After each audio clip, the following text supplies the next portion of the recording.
Hey everybody, welcome to Making Finance Personal. My name is Jessica, and the theme of this week's podcast is budgeting.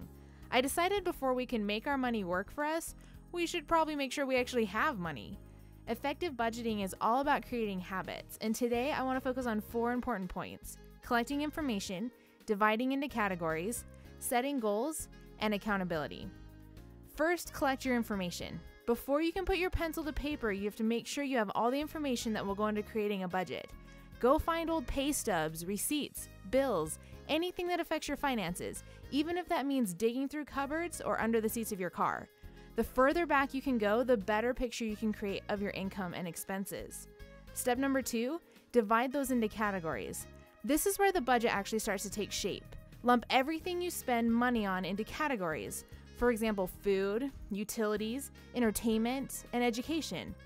These categories will be different for everyone, but the genius behind this step is that you can see where your money is going. You may be surprised to find that you spend a lot more eating out than you realized, or that iTunes account is really racking up your expenses. Whatever you discover, it's okay, because now we can move on to step 3, setting goals.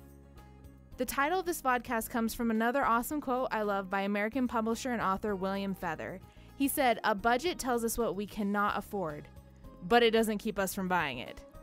This is actually my favorite part of finance. This is where you put your foot down and stop letting a thin green piece of paper with some dead president's face on it control your life.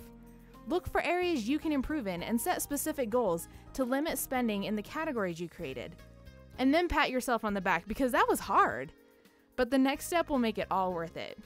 Step number 4, be accountable. You've gathered your information, you've created a budget, and you've set goals. Now go tell someone, a parent, a roommate, your spouse, someone who will hold you accountable for the goals you've set. I recently set a goal to save more, so I put my money in a high-yield savings account that requires I keep a minimum balance in it or the bank actually charges me. Talk about accountability. Well, congratulations, you've created a successful personal budget. But remember, it's all about habits. Give yourself time and patience to get into the habit of smart spending, and you'll be on your way to financial success in no time as we work together to make finance personal.